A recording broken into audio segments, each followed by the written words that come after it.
Mira qué lindo, banderas de todo el mundo. Arriba, arriba, arriba, arriba, arriba, arriba, ese aplauso, qué lindo. Guatemala, Colombia, Honduras, Dominicana. Hay una bandera americana. Argentina, campeón del mundo. Costa Rica, Puerto Rico, República Dominicana. De todo el mundo, aquí en River algo está pasando y ese aplauso que no afloje. Buenos días, buenas tardes, buenas noches, gente. ¡Qué lindo! Hay fiesta, hay sabor, hay candela.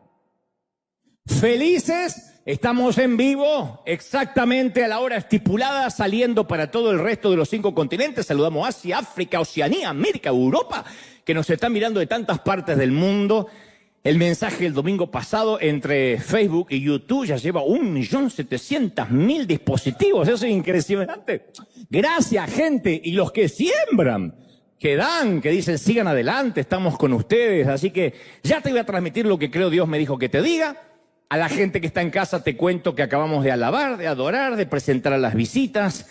Pero te quiero contar algo que sucedió este jueves. Me ha tocado estar nada menos que en la Gran Manzana, en Manhattan. Fue impresionante con esta gira que estamos haciendo, estas conferencias por todo el mundo. La semana que viene voy a estar en Miami el viernes, luego en octubre en el Auditorio Nacional de México. Pero en Nueva York tenemos las primeras imágenes que te quiero mostrar de este sitio que pertenece al círculo de Manhattan, de Broadway. Fue un lugar maravilloso, emblemático, allí donde mitológicamente ha cantado Frank Sinatra, Elvis Presley. Es un sitio hermoso.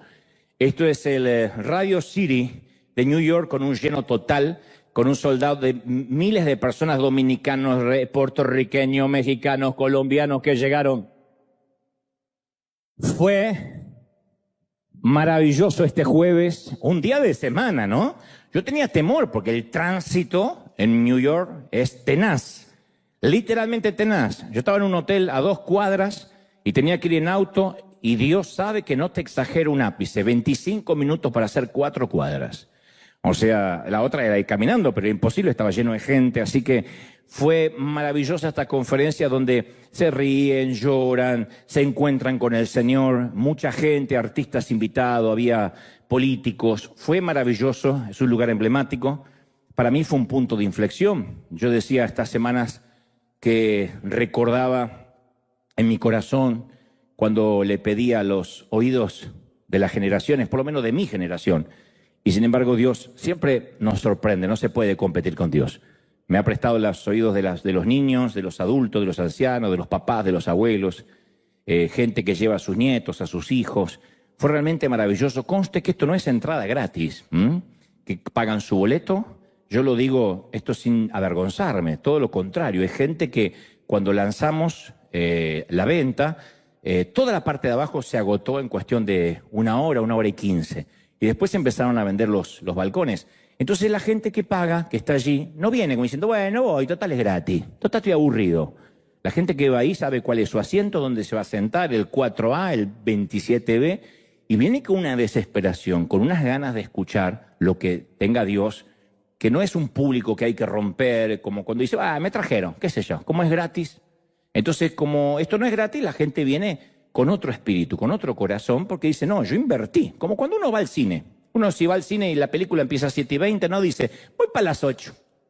Total, la primera parte de la película siempre es aburrida. No, estamos ahí, mandamos a todo el mundo a orinar, agarramos las palomitas de maíz y estamos así mirando las comerciales, ¿no? Porque uno pagó. Lo mismo del teatro. Entonces la gente llega con tiempo, con anticipación. Uno no está pensando, ¿se va a llenar? No se va a llenar. Ya sabemos que está soldado. Y cuando llega hay una expectativa maravillosa. Y como esto te lo cuento siempre cuando vengo de un viaje, porque ustedes son quienes me envían, quienes oran por mi salud, que Dios me dé siempre la voz, que no pierda la mente. Yo siempre digo, Señor, no quisiera que mi cuerpo sobreviva a mi mente, que mi mente sea lo último que pierda, porque la necesito y mucho. Pero gracias por orar por mi cabeza. Ya cuando me empiece a orinar acá arriba y empiece a hablar pavada es porque ustedes se murieron antes. No lo van a ver, sus hijos, a lo mejor, sus nietos me van a ver. Pero como ustedes siempre ahora me bendicen y mi compromiso es que sea donde sea, el año que viene empieza toda la gira de Europa y entonces estamos en tratativas con los agentes porque dicen, no puedes estar en Málaga, en Barcelona, en Madrid y después volverte a California para volver después a ir a Italia la semana siguiente. Le digo, sí, mi compromiso, si Dios me da fuerza y Dios me da salud, es estar aquí todos los domingos como corresponde en la nave insignia. Así que, como una imagen vale más que 1000 palabras, antes de transmitirte lo que creo Dios me dijo que te diga, y como hay mucha gente en New York que se quiere ver, 2 minutitos, minuto y medio de un pequeño resumen de lo que fue. Esto es el tour presidente justamente en Nueva York, mira. Por las filas que hicieron. Y que después se vuelven en el metro porque terminó aproximadamente casi 11:30 de la noche. Empezamos a las, si no me equivoco, 8:30. Así que terminó como 11:15, si no me equivoco. Fue realmente maravilloso y le mandamos un saludo muy especial. ¿Estamos listos para lo que Dios nos va a hablar? Digan conmigo, estoy listo, ¿sí o no? Alguna vez yo escuché la historia, y si no me equivoco creo que te la conté, acerca de una iglesia a la que concurría una bandada de gansos domesticados. Y toda la semana los gansos llegaban y escuchaban hablar al predicador acerca de la maravilla que era poder volar. Entonces, el pastor ganso decía, no necesitamos caminar sobre el suelo y quedarnos siempre en el mismo lugar. Así los exhortaba a todos los gansos y les decía, podemos levantarnos en el aire, volar hacia regiones distantes y podemos ir hasta climas más benignos, podemos ir a donde queramos, podemos volar. Y los gansos graznaban, ¡amén! Y después se enfilaban hacia la puerta. No digan amén porque se van a sentir gansos, de los gansos de... Y después se enfilaban hacia la puerta y graznaban caminando a sus casas de vuelta. Lo único que hubieran necesitado hacer era agitar sus alas. Vivían escuchando sobre lo que era volar, pero ninguno finalmente se animó a volar. Y justamente lo que retrata esta metáfora o esta hipérbole es que durante años a mí me ha preocupado eso. Y lo he tratado de evitar, aunque sea torpemente, pero lo he tratado de evitar. Siempre he tenido el temor de manera sutil, de manera inconsciente, la iglesia, no solo nuestra iglesia, la iglesia en general, termine convirtiéndose en un club elitista privado diseñado para satisfacer a sus miembros. Uno no se da cuenta cuando eso pasa. Uno empieza a escuchar, la gente quiere esto, la gente está pidiendo lo otro, a la gente le gusta lo otro, y nos olvidamos que es un servicio a Dios, no un servicio a la gente, no un servicio al cliente. Si bien venimos y estamos cómodos, confortables, en este caso con aire acondicionado durante el verano, con calefacción durante el invierno, con butacas cómodas, en este caso hay congregaciones que no tienen ni eso. No obstante, no estamos para satisfacer a la gente, pero uno puede, sin embargo, como líder, como pastor, cruzar esa línea. Cuando uno va a la visión neotestamentaria de la iglesia primitiva, nos damos cuenta que existía la iglesia para el beneficio de la gente de afuera, en todo caso, para exaltar a Dios y para bendecir a los de afuera, no a los de adentro. Entonces siempre mi pregunta recurrente es, cada año me hago la pregunta de cómo hacemos para que cada día nos parezcamos más a la iglesia que Dios tenía en mente. ¿Cómo hacemos para acercarnos cada día más a lo que es la esencia de la iglesia primitiva? Con las lógicas distancias culturales. Obviamente no vamos a estar con túnicas y sandalias, hablo de la esencia. Y en todos estos años de ministerio, de llamado, me he dado cuenta que hay un patrón que se repite a través de los años. Toda iglesia comienza con una visión noble, siempre. Nadie funda una iglesia, por lo general, con una visión equívoca. La misión noble siempre es salvar almas, predicarle al mundo, pero a medida que van pasando los años, se genera como un frenesí de actividades internas para que los miembros se sientan más cómodos. Entonces está el pedido, los solteros quieren reunirse. No está mal, no digo que sea un pecado, por favor. Los niños necesitan su sitio, los preadolescentes no quieren juntarse con los adolescentes, los solteros no quieren juntarse con los solterones y viceversa.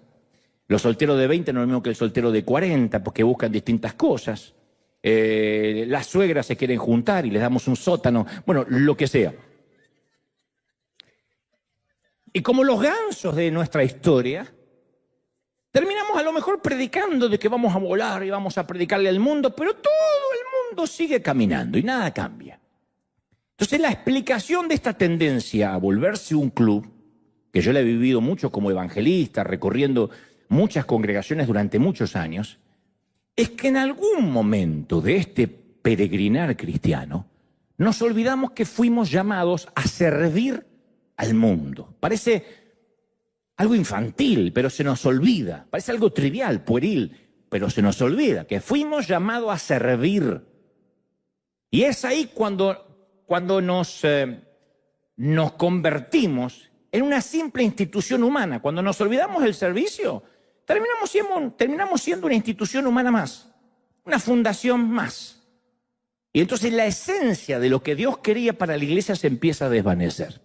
Entonces, con el correr de los años pueden suceder dos cosas, a saber, porque ambas son muy graves, son dos patologías gravísimas. Una es, o nos volvemos hipersensibles, no sensibles, hiper, macro, ultra, mega, archisensibles al dolor ajeno, o desarrollamos callos emocionales y no nos importa nada. Yo dije que ambas son graves porque los hipersensibles al sufrimiento ajeno a veces sucumben ante el dolor. Y ya no pueden ser de bendición para nadie, porque todo les afecta, se llevan todas las cargas a su casa, a su hogar, y terminan cargando una cruz que no les pertenece. Otros, en su defecto, desarrollan una callosidad que hace que su llamado se parezca a un trabajo más. Vienen a la iglesia a servir como un trabajo más, en el mejor de los casos a servir. Otros vienen nada más a pasar 2 horas, tampoco son de bendición para nadie, porque etimológicamente son religiosos, no sirven, no afectan, no salan donde hay sinsabor, no iluminan donde hay oscuridad.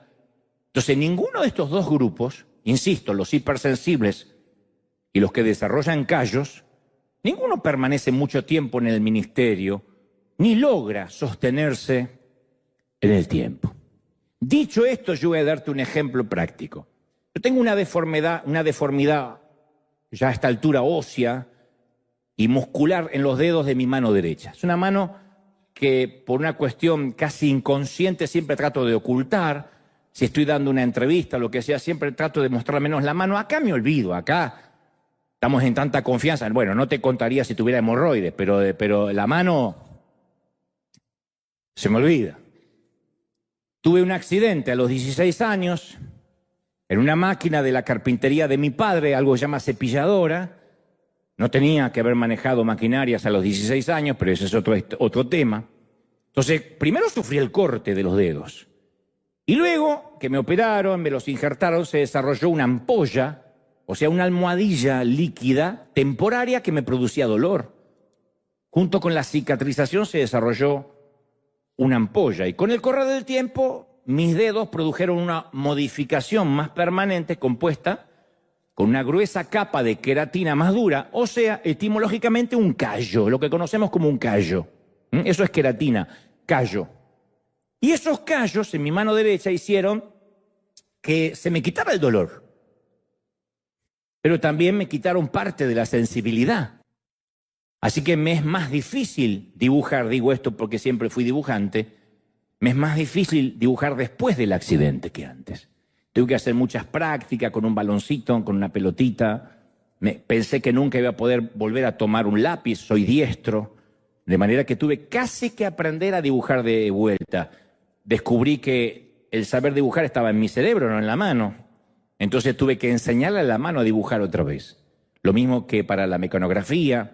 Tuve que empezar a tener cierta elasticidad que la perdí. Y la perdí definitivamente. No puedo manejar la mano como la mayoría la podría manejar.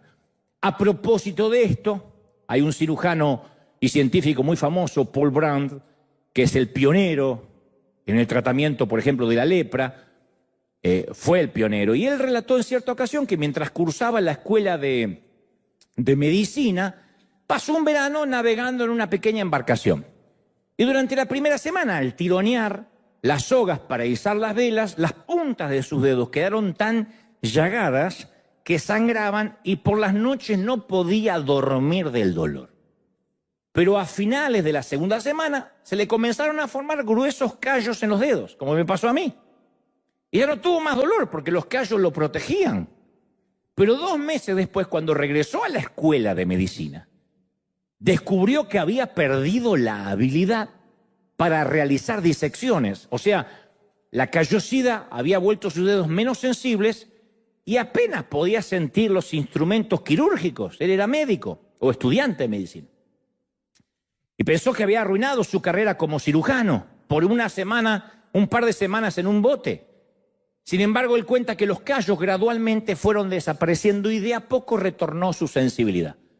Y él culmina diciendo, concluyendo, y dice: el cuerpo humano tiene esa particularidad, ese extraño poder de adaptación a las necesidades cambiantes para cada temporada. Se adapta. Mis dedos pensé que jamás volvería ni siquiera a cerrar el puño, pero se adapta. Los músculos, aún ciertos huesos suelen adaptarse. Y esto que nos dice Brand da una perspectiva muy útil respecto al ministerio, al llamado de la iglesia, porque muchas veces necesitamos tener la habilidad de un cirujano para restaurar las almas de los hombres, y requiere eso mucha más sensibilidad que reparar cuerpos humanos. Yo digo siempre, si a mí me quitaran el humor, que Dios sabe que yo no me vengo con chistes aprendidos, yo no soy un contador de chistes, pero el repentismo o algo que se me ocurre, lo hago en lo adrede de la oratoria, porque eso para mí significa la anestesia. Si lo que yo digo le quitara esos momentos de risa, de que uno se puede distender, sería muy duro a veces el mensaje. Sería como extraerte una muela sin la anestesia. La anestesia hace que yo te diga: Dios te bendiga, eres un carnal. Soy un carnal. Entonces, uno se ríe y entra más rápido la palabra. Lo bueno, lo malo y lo más duro, ¿no? Entonces, ser un cirujano de almas, tratar con alguien, predicarle a nuestro vecino, hablarle a nuestro jefe, a nuestros compañeros de la escuela, requiere una precisión quirúrgica. Estamos tratando con almas. Pero en otras ocasiones, los que servimos, a veces necesitamos también una capa de callosidad para que las cargas no nos abrumen, para que las cargas no sean más grandes de las que podamos llevar.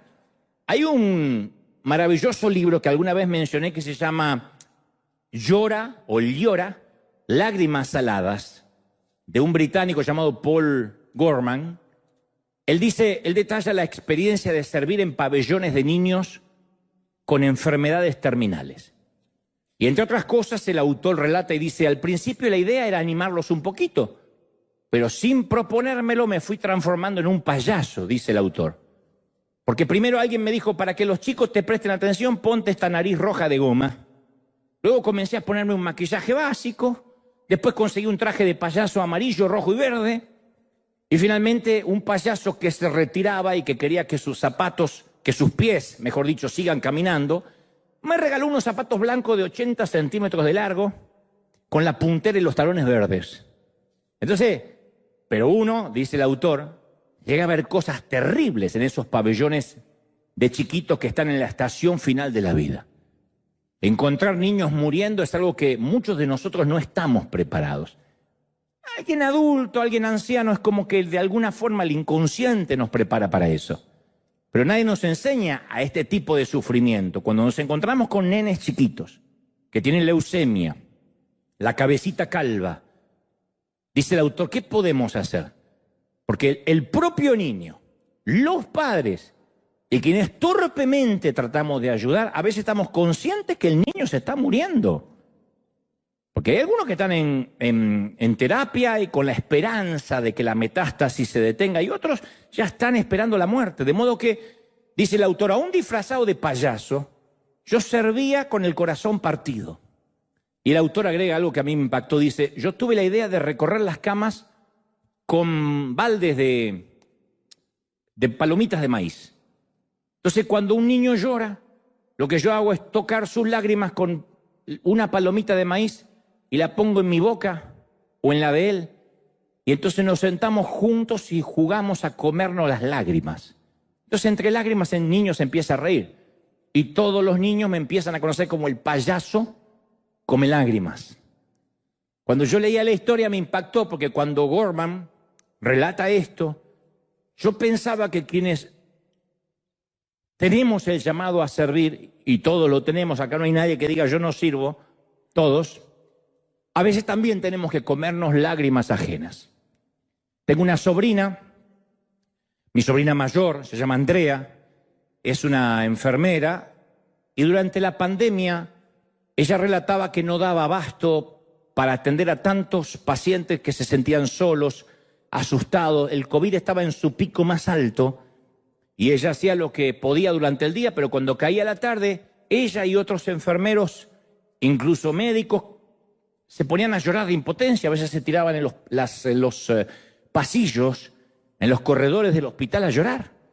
Porque todos los días moría mucha gente y ella se sentía frustrada, los empezaba a conocer y apenas los conocía decía no pasó la noche, hay que entubarlo, etc. Y cierta vez, durante pleno 2020, escribió algo en su perfil que decía, hacemos lo que podemos, pero a veces considero la idea de tener que renunciar porque a mí me cuesta manejar tanto dolor. Estoy llorando mucho. Una enfermera. Quizá en algún momento ella sintió que no era suficientemente profesional, digo. Pero yo recuerdo que al leer sus palabras pensé, es extrañamente maravilloso que una servidora de hospital aún tenga la sensibilidad de derramar lágrimas por desconocidos. Yo digo, ¿quién podría atenderlos mejor que alguien que está dispuesta a llorar por ellos? En caso de que fuéramos nosotros los pacientes, ¿qué preferiríamos? ¿Un médico o una enfermera que llorara con nosotros o un frío profesional? Que diga, bueno, se va a morir, quedamos que necesitamos la cama. A veces son tan fríos, son tan profesionales, que nos sentimos literalmente solos en medio de una multitud de rostros. Y yo decía, qué bueno en este caso que esta muchacha puede llorar por desconocido. ¿Qué regalo le da a esa gente? La pregunta obligada es, ¿esto de comerse lágrimas de otros hace algún bien? La pregunta es, ¿sirve de algo? ¿Sirve de algo exponerse al dolor de los demás? Y mi respuesta es categórica. Claro que sirve. Claro que sirve. Nunca va a dejar de ser algo extravagantemente maravilloso colocarse, metafóricamente, una nariz de goma roja, meterse en unos zapatones enormes para llevar risas a un pabellón repleto de niños con leucemia. Y más asombroso es si ese payaso se queda a comer palomitas de maíz bañadas en lágrimas. Digo, eso es algo que seguramente los papás de esos niños van a agradecer profundamente, además, obviamente, del paciente. Yo hace poco leí un libro que se llama, hace un par de años, un libro que se llama El sanador herido. Es un librito pequeño que describe la vida de las personas abandonadas y solas que no tienen quien las amen. Y entonces el autor cuenta acerca de un joven pastor que no tenía nada que ofrecerle a un viejecito que tenía que enfrentar una cirugía, excepto lo que le podía ofrecer era su auténtica preocupación porque el viejito estaba solo. No tenía hijos, no tenía nietos, y el viejito estaba dispuesto a morir, estaba entregado. Y este autor dice, ningún hombre puede mantenerse vivo cuando sabe que nadie lo está esperando. ¿Para qué vivir? Cualquiera que regresa de un viaje difícil busca encontrar a alguien que lo espera en la estación o en la terminal para contarle su infortunio, lo que pasó. Todos necesitamos contar nuestras historias tristes con alguien, todos. Todos necesitamos que alguien se quede en casa esperando nuestro regreso si tuvimos una jornada triste. Como dice un querido amigo mío, tengo un querido cura amigo, un monje benedictino llamado Menapace, que tiene su fundación allí en Los Toldos, en Buenos Aires. Él suele decir, las alegrías cuando se comparten se agrandan. ¿Quién mira un partido de fútbol solo y grita un gol solo? Algún fanático. Pero los argentinos nos gusta así, ¡uah! Perdimos 6-0, pero somos campeones morales. Nos gusta eso. Porque las alegrías se comparten y se agrandan. Las penas, cuando se comparten, se achican. Cuando uno se escucha hablar lo que le pasó, uno dice, pues no es tan grave. Y el otro dice, no te preocupes. A veces lo que necesitamos es un abrazo.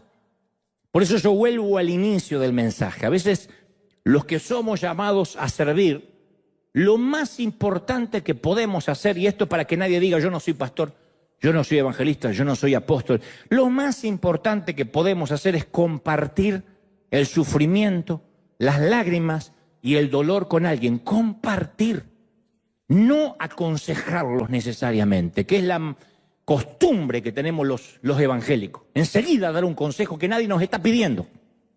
Fíjense en las redes sociales, ustedes deberían poner la alabanza, deberían no vestirte tanto de negro, que es un color diabólico, deberían no hablar de las suegras, porque yo soy suegra y soy buena. Mentira, todas las suegras dicen eso. Yo digo, ¿por qué se ponen a dar consejos? ¿Qué les hace levantarse en la mañana y dice, hoy me toca de 9 a 10 recorrer perfiles ajenos y dar consejos que nadie me está pidiendo? ¿Quién? Pero es una costumbre que tenemos todos, dar consejos que nadie nos está pidiendo. Guárdate el consejo hasta que alguien te lo pida, ese consejo va a ser agradecido. No tenemos que llenar de versículos a la gente, porque a veces pensamos que la Biblia es ósmosis, que le metemos la Biblia, repita conmigo, diga conmigo, todo lo puedo, que me fortalece, todo lo puedo, que me fortalece. Creemos que es un supositorio. Hay que meterlo por donde sea. No sé si se entendió la metáfora, ¿no? Y mucho menos decirle la nefasta frase, bueno, algo habrás hecho, algún pecado oculto. Esa enfermedad no viene porque sí, algo habrás hecho, piensa, porque encima al sufrimiento le agregamos culpa. Por eso, a veces espantamos a la gente, porque vamos repartiendo, somos dispensadores de culpa. Y cuando uno va a dispensar culpa en lugar de gracia, la gente empieza a tenernos adversión. Y nos olvidamos la importancia de llorar. ¿Con quién? Con los que lloran. ¿Estás llorando? Llora con él. Lo que el Señor dice, reír con los que ríen y lloras con los que lloran. O sea, no lo trates de consolar, llora con él. No hay nada mejor que compartir las lágrimas. A veces solo hace falta eso. Alguien que se acaba de divorciar, lo que necesita es un abrazo. Alguien que te confiesa que está todo el alcoholismo, lo primero que necesita es sanar su corazón y necesita un abrazo, no que le den consejo de cómo dejar el alcohol. Y a veces, cuando uno hace eso y comparte lágrimas y comparte el dolor, yo sé la impotencia que podemos sentir en el caso de los que compartimos cuando nos toca. Se me viene a la mente un hombre con Alzheimer. Mi mamá lo tuvo. Y su hija tratando de suplir sus necesidades, pero cada día se le rompe el corazón al ver el cascarón vacío que queda de lo que alguna vez fue su padre. Es espantoso. Es espantoso. A mí me tocó visitar a mi mamá y ver una cáscara vacía, ver una señora diciendo frases sin sentido, mirando la nada. Es feo cuando el cuerpo sobrevive a la mente. Recuerdo a un niño severamente discapacitado con un cociente intelectual casi nulo. Y los médicos dicen, el nene puede vivir una larga vida, recostado en una cuna, sin movimiento alguno, imposibilitado de hablar, haciéndose encima, teniendo que comer, siempre darle la comer en la boca. Y su madre dedica todo el día a atenderlo, a contenerlo y a amarlo. Y la pregunta dura que nos hacemos es, ¿qué sentido tiene comernos ese tipo de lágrimas? La pregunta más dura aún es, ¿para qué ayudar y sufrir cuando esa gente ni se entera a veces que estamos ahí? Una cosa cuando uno da a alguien que te lo puede agradecer. Y aquellos que están confinados al lado de una cama con alguien que está en estado de coma, con alguien que lo único que necesita es que estemos ahí, y a veces ni se da cuenta que estamos ahí. Esa misma pregunta se la formuló un pediatra alemán que dedicó su vida a chicos con severas discapacidades motrices y mentales, con severas deficiencias. Y cada vez que él reclutaba aspirantes para ayudar lo que aplicaban, les daba un largo periodo, un año casi, de capacitación en el centro de asistencia donde él trabajaba, y después de un año les hacía completar una encuesta antes de contratarlos definitivamente. Y entre las preguntas de la encuesta estaba, ¿qué cambio sucedió en tu vida desde que te comprometiste a trabajar con gente discapacitada? Y las respuestas eran de este tenor, decían, por primera vez en mi vida siento que estoy haciendo algo realmente significativo. Otro decía, ahora tengo una mejor respuesta al sufrimiento humano y eso hace que brote en mí algo que no conocía, el deseo de ayudar. Ha hecho que me cuestione, dijo alguien más, las cosas importantes de la vida. Ya no me preocupo por estupideces. Yo siempre digo, muéstrame una persona que vive haciendo escandaletes y escenas por babosadas y estupideces y te voy a mostrar a alguien que nunca tuvo un problema realmente serio. Muéstrame una mujer, un hombre que atravesó un cáncer, que atravesó la metástasis, que atravesó, no sé, la diabetes crónica, y te voy a mostrar a una persona que encuentra la manera de alegrarse en el Señor, de sobreponerse, la resiliencia que hay en esa persona. Después está el otro, el histérico o la histérica que hace un problema por una copa que se rompe, por un trancón en el tránsito, porque la suegra lo quiso besar, y cualquiera de esas cosas, lo último es entendible, pero cualquiera de esas cosas habla falta de problemas de verdad. Alguien más de estos aspirantes puso en la encuesta: yo me he vuelto más tolerante. Todo aquello por lo cual me preocupaba ahora me parece insignificante después de estar todo el día atendiendo a alguien con una discapacidad. Entonces las limitaciones de estos chiquitos le enseñaban a estos voluntarios lecciones de vida, prioridades. El secreto de la sabiduría, diría Salomón, es tener en cuenta qué es lo que importa y qué es lo que no. Prioridades. Aquí hay gente que debe tener más de 50, 60 años y como hay damas no voy a herir susceptibilidades porque todas tienen menos de 30. Pero hagan memoria. ¿Qué nos cambia con la edad? ¿Qué nos cambia? Las prioridades. Hay cosas que nosotros no hacíamos a los 20, no hacíamos a los 30 y no las valorábamos. Pero cuando uno tiene cierta edad, valora otros tipos de descanso, de pausas. Uno empieza a vivir la vida despacito cuando se acerca más a la tumba y se aleja más de la cuna. Cuando uno se aleja del útero y va llegando al sepulcro, uno dice, bueno, porque uno va viviendo así siempre. Sale de la cuna y sale, va viviendo, hasta que pasa a los 50 y dice, bueno, ¿qué apuro hay?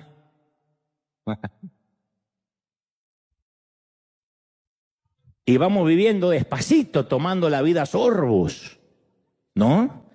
Veíamos antes a nuestros padres tomar una copita de vino o quedarse mirando el amanecer y decíamos, qué manera de perder tiempo. Y de un tiempo hasta la fecha, nosotros nos vemos a nosotros mirando las gallinas y decimos, ¿qué me pasó? ¿Qué cambió? Las prioridades. Cuando uno cambia las prioridades, es algo que ninguna universidad te lo puede enseñar. ¿Qué cambia las prioridades? Un hospital. Una temporada en el hospital. Si no es nosotros encima de la cama de hierro, tras un biombo, al menos, mínimo, visitando un hospital. Un panteón, ni te cuento. Yo recomendaría que todos una vez a la semana fuéramos a un panteón. No necesariamente al sobrevivir a alguien, sino para ver las tumbas. A mí me choquea. Hace poco, la última vez que fui a un panteón, fui al cementerio de la Catedral de Cristal y vi un montón de lápidas de orientales, de hispanos, a juzgar por el nombre, ¿no? Anglos.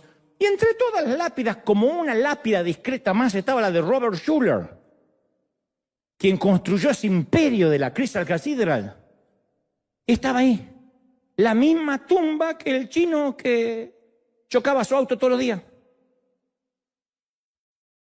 El mismo guión en el medio, separando la fecha de nacimiento y la de deceso. Su entrada y su salida en el tiempo, ahí en una tumba. No tuvo una tumba especial, no había una presencia divina. Y cuando uno ve eso dice, wow, de verdad me preocupo. Por eso una recorrida a veces por el sufrimiento nos ordenan los patitos. Algunos tenemos los patitos ya salidos de la fila hace mucho, pero nos lo ordena. Y vuelvo a lo que nos sucede como Iglesia de Cristo. Tenemos la tendencia de querer cambiar a la gente, pero nos olvidamos el efecto que nos produce a nosotros el hecho de servir a la gente. Porque el comerse las lágrimas, mis queridos, no solo beneficia a quien recibe la ayuda, sino a aquel que sirve de corazón. Esto sucede con los servidores de River, los que nunca han salido como voluntarios a repartir comida aquí en Los Ángeles, los que no han tenido la fortuna de ir a Chiapas, a África, no sé, a Cuba, a Venezuela. Se perdieron lo que este equipo de voluntarios dice sentir cuando regresa, ya sea de amueblar una casa aquí cerca, o de trabajar en Tijuana cruzando aquí la frontera, o en Cuba, insisto, en Uganda. Vuelven enriquecidos. ¿Por qué? Porque regresan con una nueva perspectiva de la vida. Conmovidos por las historias de resiliencia humana, ni te digo si llevamos a nuestros hijos adolescentes criados aquí en los Estados Unidos de América. Porque nosotros somos los padres culposos que venimos la mayoría de la pobreza, de la escasez, de hacer que hasta el papel higiénico dure. Y entonces queremos que nuestros hijos de acá no sufran eso, lo cual es noble. Pero entonces estos son los hijos que después creen que la vida les debe algo. Y se deprimen y se frustran porque no hay wifi. No puede comer en esta restaurante, no hay wifi, no hay clave. No puede comer una hamburguesa 2 minutos porque no hay clave. Porque no puede ver las bobadas que ve en Instagram. Y entonces se frustra. Y nosotros, para que no se frustre, llevamos al nene donde hay banda ancha, para que pueda conectarse, para que el nene no se desconecte. Y se frustra si salió un nuevo celular y no lo tiene porque no puede respirar. Y respira en una bolsa porque le falta el celular. Entonces su umbral de frustración es así.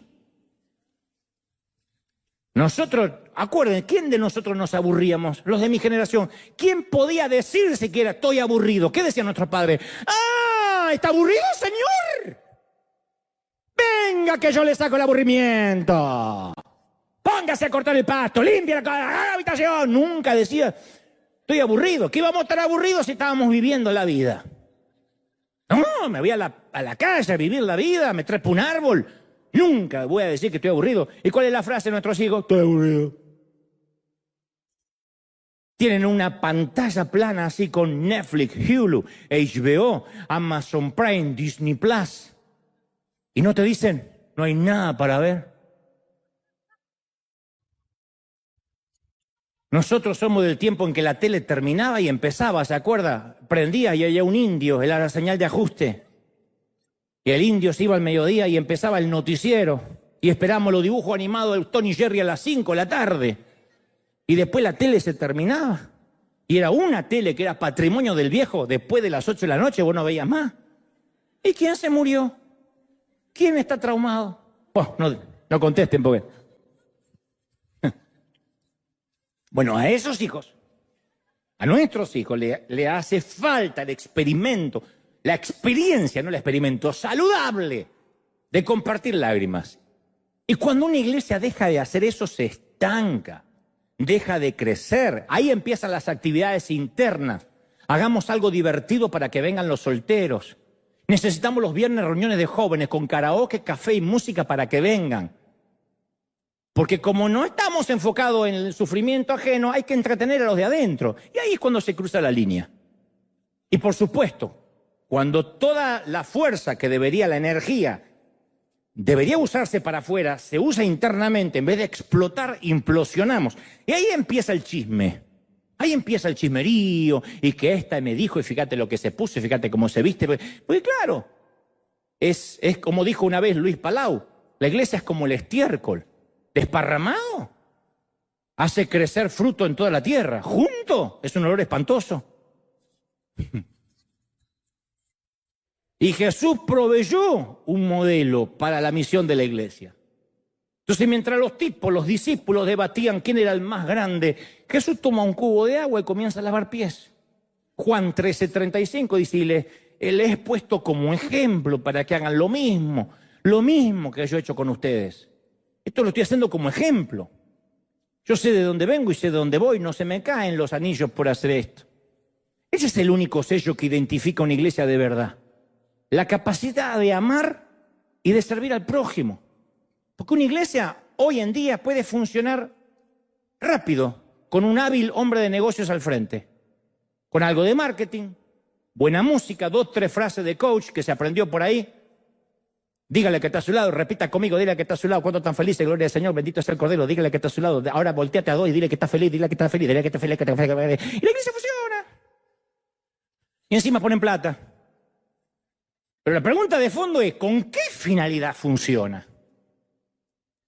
Entonces, si no desarrollamos una empatía con el dolor, lo único que vamos a hacer es venir los domingos a la iglesia de por vida, pero de lunes a sábado damos la vuelta a la cara en la luz de un semáforo porque decimos, no, ¿para qué le voy a dar si seguro se lo gasta en alcohol? No, si este chiquito seguro lo mandan a pedir para la droga. Y podemos saltear, levantar el pie así, sobre el prójimo que está tirado, y en lugar de ser el buen samaritano, somos los otros que seguimos de largo. Pero no podemos darle la espalda al sufrimiento ajeno, porque las personas sin techo, o los que sufren en un hospital, fueron hechos a imagen de Dios. Entonces deberíamos servirlas como si ellas fueran Jesús. Y nosotros decimos, no me importa que Jesús esté internado. No me importa que Jesús esté preso. Me importa un cuerno. Yo vengo a la iglesia a pasar un lindo rato. Pablo le dijo a los filipenses, la actitud de ustedes debe ser como la de Cristo Jesús, que se rebajó voluntariamente, tomando la naturaleza de un esclavo, de un siervo. Por eso, lo medular del mensaje de hoy es esto. Quiero dedicar especialmente esta parte a los queridos líderes, a los queridos pastores, que yo sé que nos miran cada semana.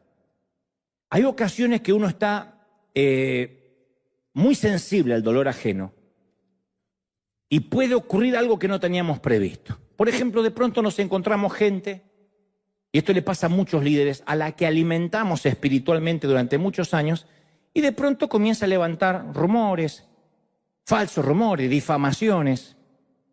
Y está bien, bienaventurado cuando hablen mal de ti mintiendo, pero caramba que duele. Somos de carne y hueso, ¿no? Ninguno anda con el espíritu suelto acá. O personas que a veces nos admiraban o decían amarnos, que comían a nuestro lado, un día se van de la iglesia tratando de dividirla.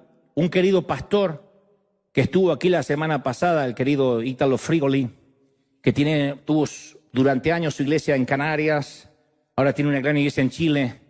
Él dijo, mi congregación sufrió 9 divisiones. Y cada uno trató de reclutar gente y todos tenían el mismo patrón. Llamaban por teléfono a todos los que podían para decirle, huyan por su vida, vengan conmigo, yo voy a fundar una iglesia que predique la verdadera santidad.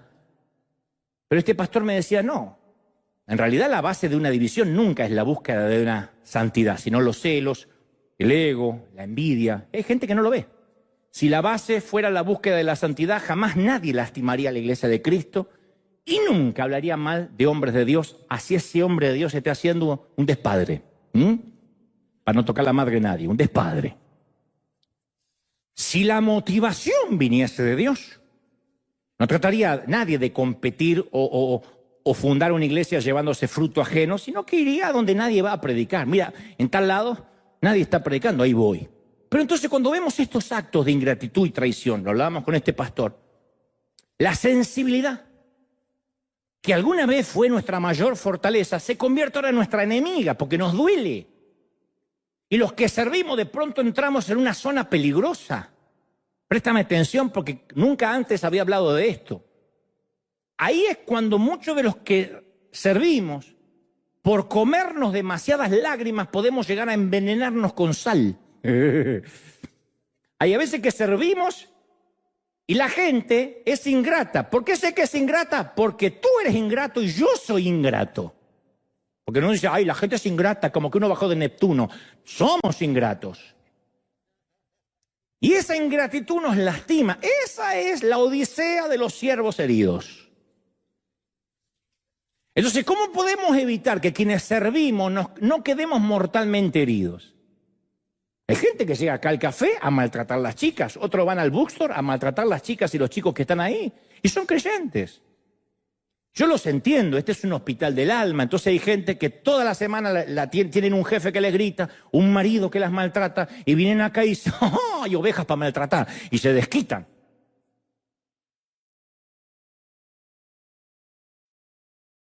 Pasa como los oficiales de migraciones, que digo siempre, ¿qué peor enemigo hay para un hispano? Y un oficial de migraciones hispano. Porque toda su bronca y todo su odio solapado y su odio visceral lo descarga con un uniforme, con una placa. Muy feo cuando hay un oficial herido, cuando alguien con poder está herido. Ni hablar de presidentes, de jefes de gobierno, de policías, servidores públicos que porque tienen una placa y una pistola maltratan. Si no está emocionalmente sano, va a lastimar. Puesto de otra forma, ¿cómo podemos dedicarnos a aliviar el dolor de la gente sin dañarnos a nosotros mismos? O para seguir la misma metáfora de los callos, ¿cómo sabemos cuando a veces se hace falta un callo, un buen callo, para seguir adelante sin resentimiento? A veces uno tiene que olvidarse de hacer un callo. Así como la sensibilidad es un don, a veces un callo es un don. Porque para izar una vela se necesita un callo. Para operar quirúrgicamente se necesita sensibilidad. Y para ambos el cuerpo sabe responder si le damos tiempo. Lo mismo el ministerio. Hay veces que necesitamos un callo, si no, no se puede servir. Hay gente que no te va a agradecer, hay gente que todo lo que hagas, el único que lo va a ver es Dios, menos mal, pero duele. Yo durante los últimos años he aprendido a discernir alarmas o síntomas que nos advierten los peligros de transformarnos en gente herida en el altar, en el servicio, donde sea. No podemos servir siendo heridos, porque vamos a salpicar con sangre. Y una de las alarmas que a mí siempre reviso periódicamente es: ¿me estoy preocupando más por el sufrimiento ajeno de lo que se preocupa esa persona por sí misma? Cuidado. Porque a veces lo que termina agotando y quebrando la salud de un querido pastor o de un servidor es un sentido abrumador de responsabilidad personal, una cruz que no debe llevar. La iglesia no es mía, la iglesia no es de nadie, la iglesia no es tuya. La iglesia es de Cristo. Hay algunos torpes capitanes en el timón de alguna nave, pero eso no nos hace que el barco sea nuestro. Pero a veces sentimos que la iglesia, la ciudad, la nación, el universo descansa sobre nuestros hombros. Yo sé que hay consiervos que se levantan a la mañana y dicen: ¿qué haremos esta mañana, Pinky? Conquistaremos el mundo. Cuando el Señor dijo: ama a tu prójimo como a ti mismo, también está diciendo: ámate a ti mismo del mismo modo que amas a tu prójimo. Y ese ama a ti mismo no tiene un sentido egocéntrico, ególatra, sino que significa que en el afán de servir a otros, no te descuides a ti mismo. Esto hay que aprenderlo a tiempo, para evitar enfermedades, para evitar úlceras. Puede ser que haya tantos pastores enfermos, preocupados porque una hermana en Cristo anda repartiendo chisme en la fila. Entonces yo me amo a mí mismo, yo me llevo bien con Dante. Dante es uno de los mejores tipos que yo conozco. Me llevo bien. Sí, yo no digo: ay, soy un barro, soy una basura. No, me conozco todas mis miserias, pero me llevo bien. Si no me amara, yo no podría amar a nadie. Entonces si no nos amamos a nosotros mismos, con el correr del tiempo, terminamos más dañados, más indefensos que aquellos a los que intentamos ayudar. Y es entonces cuando no podemos hacer nada por nadie. Imagínate, tu hijo está luchando por su vida, o tu hija en medio de una correntada furiosa. No la vamos a salvar arrojándonos también al torrente, porque moriríamos juntos. Es muy noble, muy épico, pero no la va a salvar. Entonces, ¿qué es lo que hacemos? Mantenernos firmes en la orilla y desde ese sólido terreno de apoyo les tendemos una mano para ayudarla. Eso se llama ocuparnos de nosotros mismos para poder ocuparnos de los demás. Lo dicen los aviones: en caso de una improbable de una despresurización, caerá en mascarillas delante suyo. Antes de atender a un menor, colóquese primero la mascarilla. Porque si pierdes el conocimiento no ayuda más a nadie. Se muere el niño y te mueres tú. Entonces, un corazón sangrante no puede ayudar a nadie cuando está sangrando hasta morir. Y a ese síndrome poco saludable de sacrificarse por los otros, yo le llamo complejo mesiánico, el que se quiere sentir Mesías. Mi mamá decía: el que se mete a Jesucristo termina crucificado. Yo siempre digo que ninguno de nosotros está dispuesto a subir a la cruz por nadie. Al menos yo no pienso subir por ninguno de ustedes. Los amo mucho, pero... Dante, ¿sube a la cruz o lo mato? Mátalo, tiene la vida hecha. Y sí. Ahora, sin embargo, e irónicamente, el verdadero Mesías, a diferencia de nosotros, estaba libre de ese complejo. Se subió a una barca para evitar la multitud. Insistió muchas veces pasar tiempo a solas. Aceptó un regalo de un perfume que Judas consideró un derroche, que podía haberse vendido, dijo Judas, para ayudar a los pobres. Jesús sanó a todo el que se lo pidió, pero no a todos aquellos con los que se encontró. Nunca se metió en un hospital a sanar gente. Tenía la asombrosa capacidad de dejarle a la gente que elijas lo que quería hacer. ¿Qué quieres que te haga?, le dice a un ciego. Parece una pregunta casi insultante, ¿de verdad? ¿Qué va a querer el ciego? Y qué sé yo, hay gente que prefiere el bastón blanco. Yo conocí mucha gente en la vida que no quiere un trabajo, quiere que el gobierno le mande un chequecito todos los meses. Hay gente que no quiere estar documentada, pero dice que hay que pagar impuestos. Yo quiero cash.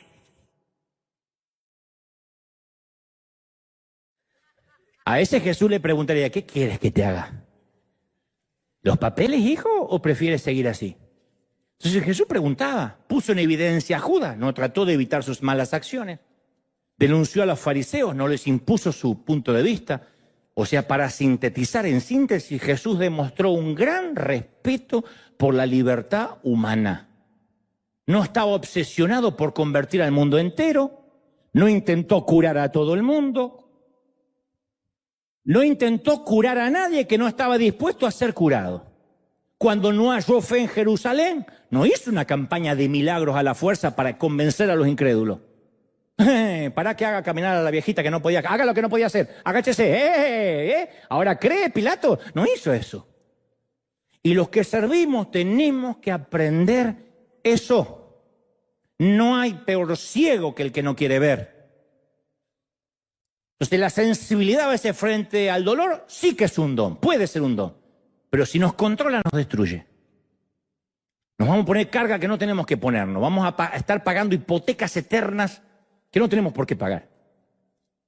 Entonces uno siente a veces que se agota, que nuestro pozo se está secando, que nuestro reservorio se está quedando sin agua. ¿Y qué hay que hacer? Como el Señor, apartarnos un tiempo y cavar más profundo. Porque un día nos vamos a quedar sin agua. ¿Se acuerda cuando le conté la historia del granjero? Que todos los días vendía huevos frescos y comida casera y leche y todo lo que producía la granja. Pero el que llegaba a las 5 de la tarde decía, deme huevo. Él decía, no tengo más huevo, vengo mañana. No puedo hacer que las gallinas pongan más huevo. Hasta mañana. Pero aunque sea 2 huevos, ¿qué quiere? ¿Que amenace la gallina, señora?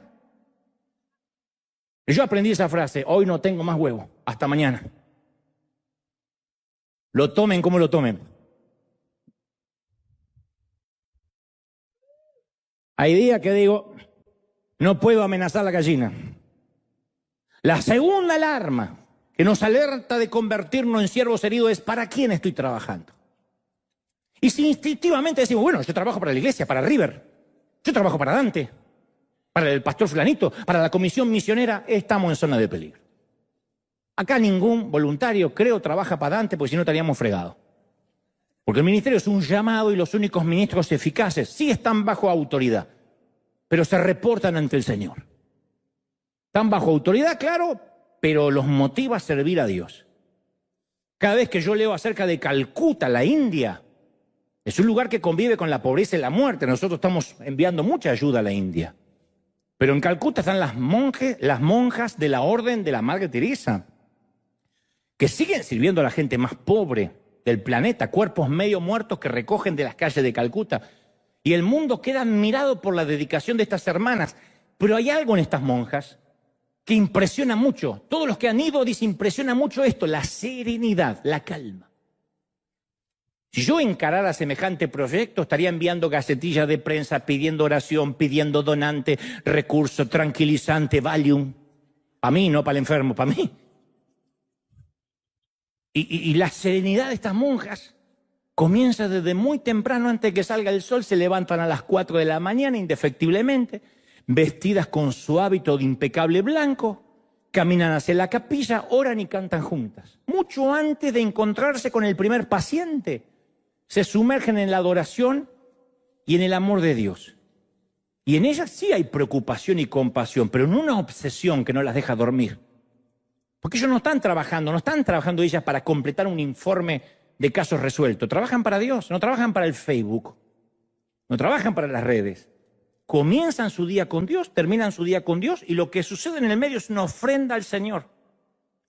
Entonces Dios y solo Dios determina el valor de sus obras y el éxito que ellas alcancen. Eso es tener claro para quién trabajamos. ¿Cuál es la forma de no quebrarnos? Saber para quién trabajamos. Ustedes no trabajan para el pastor, yo no trabajo para la gente. Sí servimos a la gente, pero reportamos ante quien nos llamó, ante Dios.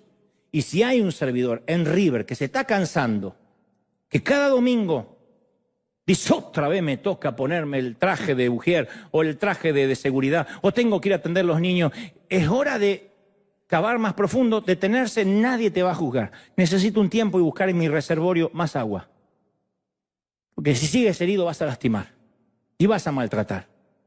Y aquí tratamos con gente rota, acá tratamos con almas. Y bajo ningún punto de vista vamos a permitir a un médico maltratador o a un enfermero maltratador. Cuando sientes que tu amor se va encogiendo, es hora, como Jesús, de retirarte y estar a sola con Dios para recordar para quién trabajabas, por qué lo hacías y por qué estás sirviendo. Esa es una de las principales cosas que tenemos que tener claras. ¿Sí o no? Y finalmente, la tercera alarma que nos alerta de convertirnos en siervos heridos es: ¿estoy confundiendo a Dios con la vida? Te voy a contar una historia real, muy real. Un 26 de abril de 1986 explotó un reactor en una central nuclear que era dominio en aquel entonces de la Unión Soviética, actualmente el norte de Ucrania. Y esa explosión se propagó, hizo que se propagara una nube radioactiva y casi 8.4 millones de personas en 3 países, en ese caso Bielorrusia, Ucrania y la Federación de Rusia, fueron expuestas a la radiación. Entonces fue liberada una nube de dióxido de uranio, carburo de boro, óxido de europio, herbio, circonio y grafito en un área de 150.000 kilómetros cuadrados. Lo ocultó al principio, en aquel entonces, la cortina de hierro. Pero la tragedia de Chernobyl, que en ruso significa vida negra, se hizo mundialmente famosa. Significa vida negra, no viuda negra, vida negra, perdón. Valga el fallido también. Entonces el balance humano de la catástrofe aún es tema de debate, no se sabe en cuánto, pero las estimaciones oscilan entre 30.000 y 100.000 muertos por año. Entonces en 1992 una familia argentina, oriunda de un estado de Argentina, de una provincia llamada Córdoba, los Sosa, se instalan en Minsk, a 350 kilómetros de la zona del desastre, conscientes del hongo radiactivo, de la letalidad del virus, de los efectos de la contaminación. Y allí va don Eduardo, su esposa Edith, sus hijos Jimena, Federico y Sebastián y Eduardo. Y Sebastián. Eduardo es el papá. Eduardo, que es pastor, además es médico gastroenterólogo, o sea, un profesional, fue a misionar durante 5 años a Bielorrusia, un lugar radioactivo, con su esposa Edith. Y sus hijos, que en ese entonces tenían 12, 13 y 16 años respectivamente, decidieron servir. Tuvieron que firmar un papel ante la ley siendo niños que estaban dispuestos a ir, que no estaban siendo secuestrados. Y los Sosa eran financiados por donaciones, por alimentos, de promesas, de víveres que a veces llegaban, a veces no llegaban. Los Sosa estaban en Bielorrusia para hacer lo mismo que hacían en su país, servir, porque ellos no empezaron a servir allá, servían en Argentina. Los 5 iban a visitar hospitales, orfanatos, hogares. Recorrían hospitales donde había pabellones enteros de niños con cáncer de tiroides, enfermedades en la sangre. Entonces lo que podían hacer, insisto, como hoy les conté de este querido autor, se vestían de payaso, cantaban canciones, distribuían golosinas, títeres, juguetes, cumplían funciones espirituales y clínicas. Los Sosa se dedicaron por 5 años a comer lágrimas. Contenían, lloraban con los que lloraban, porque ¿qué se puede hacer ante una radiación? Ante una muerte lenta y anunciada. Y ellos cuentan que lo más difícil era lograr una dieta con la menor presencia de productos contaminados, porque tenían que comprar en lo posible alimentos importados de Alemania y de Polonia, pero a veces no podían y comían lo que había. El papel higiénico debía ser finlandés, porque los árboles también habían quedado afectados por la radiación. Y la salud de los Sosa no salió ilesa de Bielorrusia. Toda la familia sufrió consecuencias en sus cuerpos. Eduardo se enfermó, el padre. Edith padeció cáncer de piel en el año 2000. Y Eduardo, insisto, fue intervenido por tumores de duodeno, tumores musculares. Federico, uno de los chicos que al viajar a la ex Unión Soviética tenía 12 años, falleció en 2014 por una poliposis múltiple. Su padre dijo a la prensa: es posible que esa enfermedad quizá estuvo motivada por la radiación, nunca lo vamos a saber. La nieta, L, también se le diagnosticó poliposis múltiple múltiples. Se le programó ahora una cirugía para el 2025 para extirparle el colon. Ximena, que en ese entonces tenía 12 años, en pocos días va a ser intervenida robóticamente de un tumor de hígado aquí en la Clínica Mayo, además de así haber sido intervenida por un cáncer de tiroides también hace poco. Y todos los Sosas no se arrepienten de nada. Hacen este análisis y se volvería a realizar lo mismo. No se le escuchan reproches, no se le escuchan reclamos.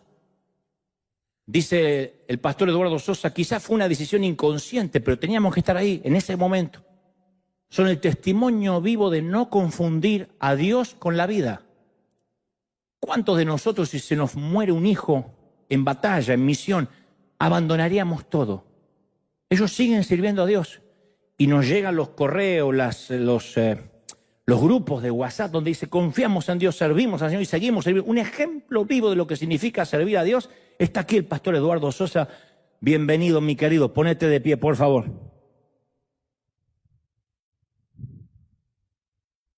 Ponete de pie que te queremos saludar con un aplauso grandioso. Gracias. Gracias a todos.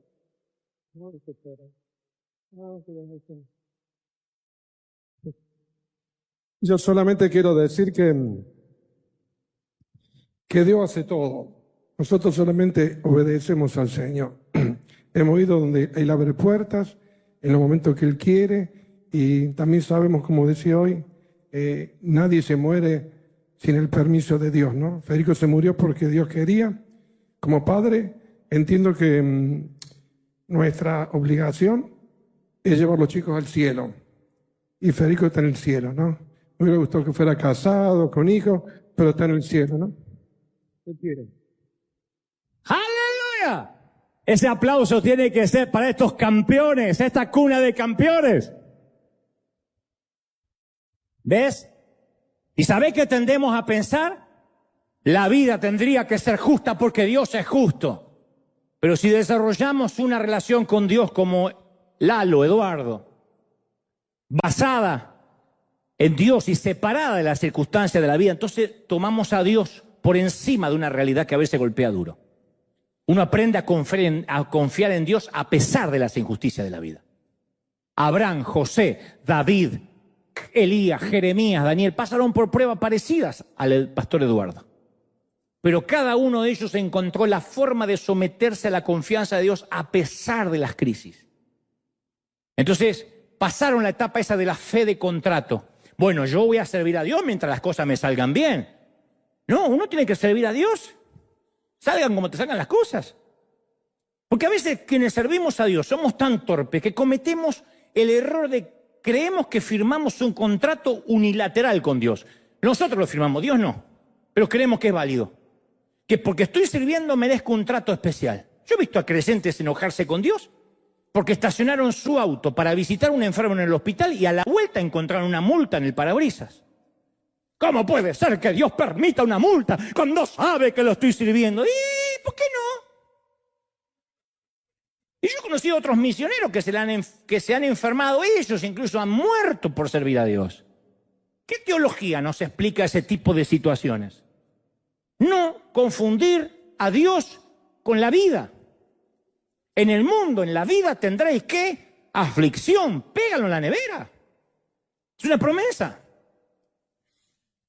Y cuando nos surge en duda hay que regresar a ese capítulo de Pablo, el famoso Romanos 8, el versículo 28. Ahora bien sabemos que Dios dispone todas las cosas para el bien de quienes lo aman.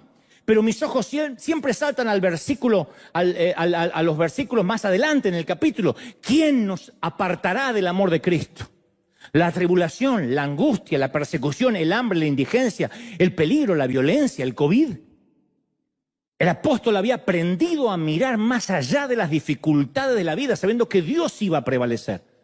Y después dice, estoy convencido que ni la muerte, ni la vida, ni los ángeles, ni los demonios, ni lo presente, ni lo porvenir, ni los poderes, ni lo alto, ni lo profundo, ni ninguna otra cosa en la creación podrá apartarnos del amor de Dios que se ha manifestado en Cristo Jesús, Señor nuestro. ¡Aleluya!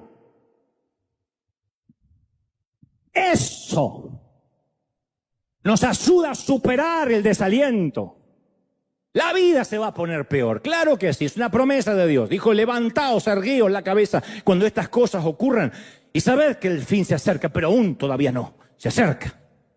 Entonces yo oro para que cada día podamos visualizar nuestro trabajo como las hermanas de la Orden de la Madre Teresa, nuestro trabajo como una ofrenda a Dios. Solo Dios va a ayudarnos a caminar por ese sendero entre la hipersensibilidad y los callos. Nadie está diciendo que los que servimos somos perfectos, o que la iglesia lo sea. Intentamos cumplir aquello que Dios nos delegó. Y todo padre conoce los riesgos de delegar. Las tristezas y las alegrías que acarrea delegar. Pero ¿quieres un hijo sano? Delega.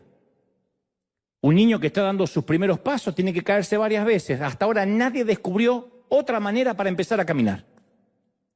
Rompiéndose la jeta varias veces. Si no, no camina. Y si la iglesia nos decepciona, es precisamente, ¿sabe por qué la iglesia decepciona mucho? Porque está compuesta con seres humanos. Porque somos un organismo vivo. Ese es el riesgo que Dios decidió correr al delegar en nosotros el mensaje de Cristo. Y todavía hay gente que entra a las iglesias buscando perfección, ¿de verdad? O no comprende la naturaleza del riesgo que Dios corrió, o no entiende la naturaleza de la humanidad. Porque lo que Dios tenía en mente cuando pensó en la iglesia era un grupo de gente rota, intentando amar y servir, payasos, comiéndose las lágrimas ajenas. Todo lo que Dios dijo, le voy a dejar en vez de a los ángeles, a estos. Yo recuerdo un pastor, y con esto culmino, que vivía en una comunidad muy conocida por su falta de sofisticación cultural, campesinos. Y la orquesta improvisada de la escuela secundaria, donde asistía a su hijo, cada año intentaba tocar la 9ª sinfonía de Beethoven, que es una de las más complejas del compositor.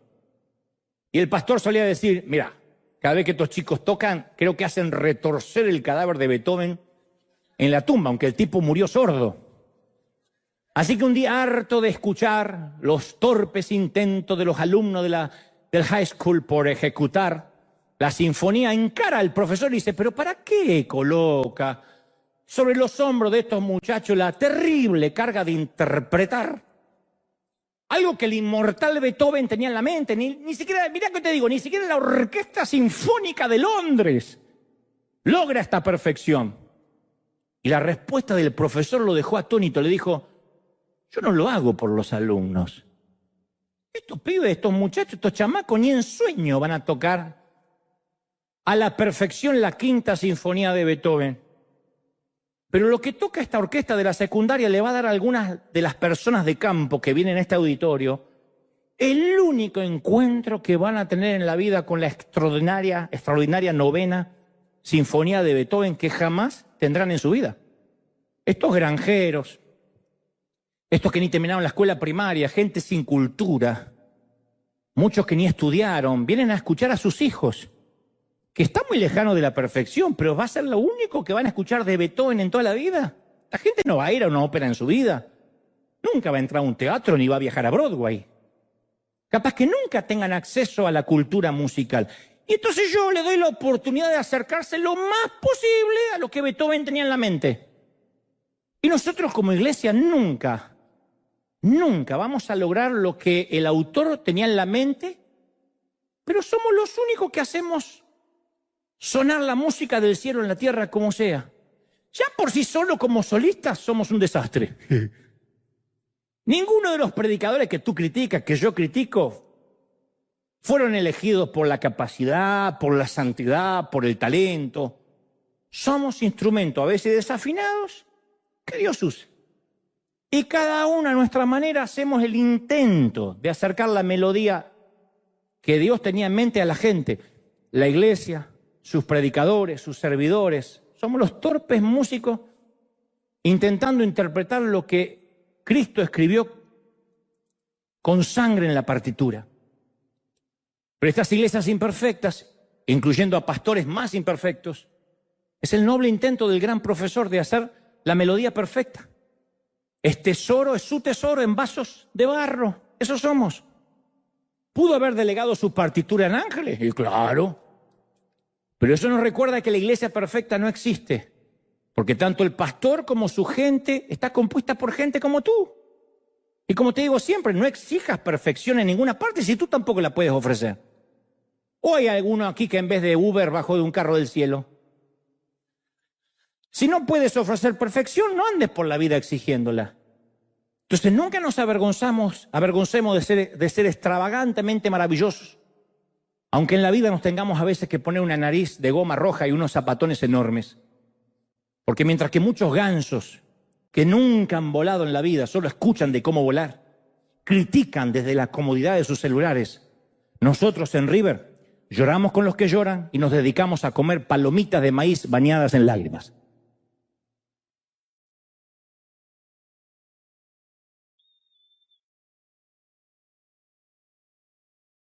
Dale un aplauso grande al Rey de Reyes. Vamos, celebra al Rey de Reyes y al Señor de Señores. Que ese aplauso se escuche hasta Los Ángeles, hasta Tierra del Fuego.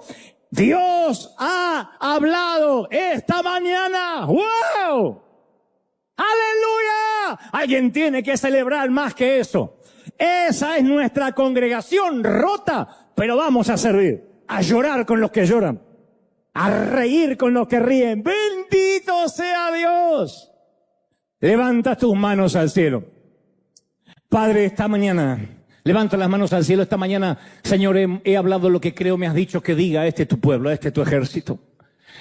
He tratado de omitir, de no quitar, de no agregar a lo que creo es tu revelación. Y ahora, Señor, me encantaría que repitan esta brevísima oración conmigo, que digan, Señor Jesús. Y aquí también nunca viene de más. Señor Jesús, entra en mi vida, perdona mis pecados, anota mi nombre en el libro de la vida. Gracias, Señor. Ahora todos levanten las manos al cielo y comiencen a clamar. Los que sepan orar, los que sepan hablar, los que tienen el don del Espíritu, abran la boca para que el Espíritu la llene como deba llenarla. Padre, gracias por esta mañana. Gracias por esta gloria. Gracias por esta unción. Señor, tú sabrás a quién darle callos por momentos y a quién hacerlos más sensibles. Bendito eres, Señor, que nos ha llamado. Gracias, Señor, por habernos puesto en el negocio de las almas. Gracias por ponernos como enfermeros, como médicos del alma. Levanta las manos y dile, Señor, yo quiero llorar con los que lloran. Yo quiero contener. Qué ejemplo los Sosa, qué ejemplo como él y otros tantos misioneros que pelean palmo a palmo las almas en medio de radiación y en medio de tantos cobardes que en el COVID pedían prudencia y pedían los diezmos desde la casa. Se levantan hombres que no le tienen miedo a enfermarse, a contaminarse, y lo que dicen es, nuestra meta es enviar los hijos al cielo, sea la fecha que sea. Eso es servir, de eso estamos hechos, de eso tenemos que estar hechos. Levanten las manos y digan, Señor, gracias por esta mañana, gracias porque nos desafías, gracias porque pones propósito, gracias porque pones en nosotros el querer como el hacer. Yo te pido, Espíritu Santo, sella estas palabras en la mente, en el alma, en el corazón. Los que están dolidos, oro por los siervos sangrantes. Hay tantos heridos, tratando de rescatar a otros heridos en una misión imposible. Y el Señor me dice, consiervo, es tiempo de recargar tus baterías, es tiempo de buscar en tu reservorio agua fresca. Es tiempo de no refritar más y buscar aceite, de subir al monte por madera que Dios te dé. Es tiempo de volver a las bases y decir, yo necesito una unción fresca. Necesito saber para qué estoy en este negocio de las almas. Los que se han olvidado, lo que las crisis lo han hecho olvidar. Dios no quiere que tengas una iglesia más grande, ni la congregación más fructífera, ni que andes viajando por el mundo. Dios quiere que llores con los que lloras, con los que lloran. Y lo demás, si quiere, te lo regala, y si viene, viene, y si no viene, no viene. Algunos servirán por años en el anonimato. Algunos servirán por años en la oscuridad. Y no tendrán recompensa de este lado del sol. Pero bendito sea Dios que cada noche te aprueba, y cuando doblas tus rodillas junto a la cama, Él te dice, bien hecho, otro día más, siervo fiel. Otro día más, siervo fiel. ¿De qué sirve la aprobación de los hombres si perdemos la aprobación de Dios? Y Dios nos vuelve a llamar al secreto, y nos vuelve a llamar a buscar agua, y nos vuelve a llamar a subir al monte por talando árboles que Él está pidiendo. No más leña barata, no más agua contaminada, dice el Señor. Yo te estoy llamando a que dejes de sangrar, porque la carga te va a quebrar y vas a envejecer antes de tiempo, mi querido consiervo, líderes, servidores. Esto va para todos. El yugo es fácil, la carga es ligera si le dejas la iglesia a Dios, si le dejas la cruz a Cristo. La cruz le pertenece a Cristo, no somos los redentores de nadie. No podemos ayudar a quien no quiere ayuda. Pregúntale a la gente, ¿quieres cambiar? Porque si no quieres cambiar, no hay oración que lo haga cambiar. A algunos les va a incomodar su teología, pero yo cada día me convenzo más de eso. No hay oración que cambie a alguien que no quiere cambiar. A menos que esté endemoniado y que no pueda dominarse a sí mismo. No hay quien pueda cambiar a quien no puede cambiar. Y Dios dice, necesito que entiendas que hay una carga que no te pertenece. La carga es fácil, el yugo es liviano, y si te está quebrando la espalda, si te estás enfermando anímicamente, es porque hay una carga que no te pertenece. Pero a otros el Señor le dice, cuidado, porque hay callos que han permanecido ahí, por eso no has podido operar quirúrgicamente a nadie, porque eres tosco para hablar, tosco para tocar, porque tus dedos están agarrotados de izar velas, y las tormentas en medio del océano te hicieron torpe para elementos quirúrgicos. Por eso lastimas en tus mensajes, por eso lastimas a la gente en vez de bendecir. Y no es sana doctrina, no es poder de Dios, no es que eres un profeta, eres porque lastimas, porque tienes callos. Y si no recuperas la sensibilidad, Dios te va a quitar de ahí, así como te puso. Nadie es dueño de nada. Dios apaga los oxígenos, Dios cierra los pulmotores y se acaba nuestro tiempo de este lado del sol. Entonces Dios te está diciendo hoy, es tiempo de caminar en esa cornisa del Señor, diciendo, Señor, heme aquí, hazme sensible y hazme duro conforme tú quieras, para lo que sea. Padre, gracias por esta mañana. Gracias por esta tu gente, gracias por este tu pueblo. He hablado lo que me has dicho, que diga bendícelos, multiplícalos. Bendiga a Dios tu entrada, tu salida, tu acostarte, tu levantarte. Bendiga a Dios el mes de septiembre. Declaro los últimos 4 meses del año de bendición. En el cuerpo, en el alma y el espíritu. Amén, amén y amén. A la gente de otra parte del mundo, chao, Dios te bendiga, nos vemos pronto. Y a la gente de aquí, chao, chao, chao, chao, hasta el domingo que viene. Bendecido gente, bendecidos soldados, chao.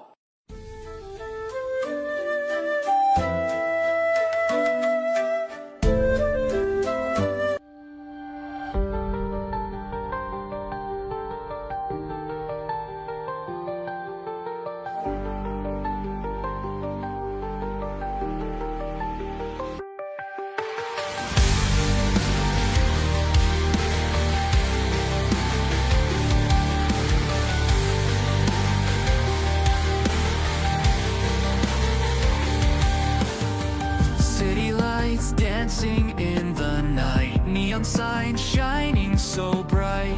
In this electric jungle we roam, searching for memories lost at home. Skylines painted with starry hues, the night whispers ancient truth. Beneath the glow of a digital moon, our hearts will find their rhythm soon. In electric dreams we fly so high, through circuits and stars we touch the sky. Our love encoded in binary streams, living out our electric dreams.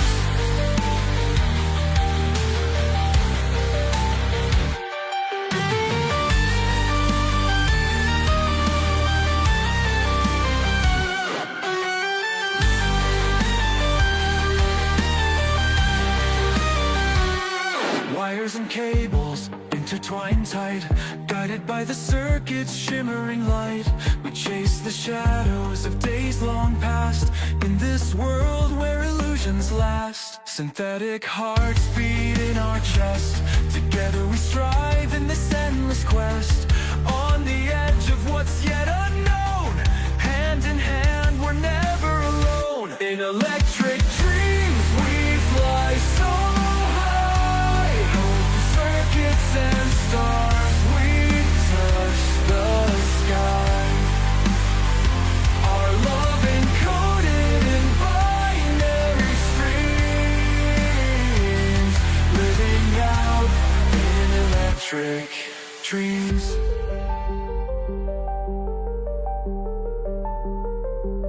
As the current flows through time and space, we'll find our home in this digital embrace. Forever connected, our story redeems. Together we're infinite.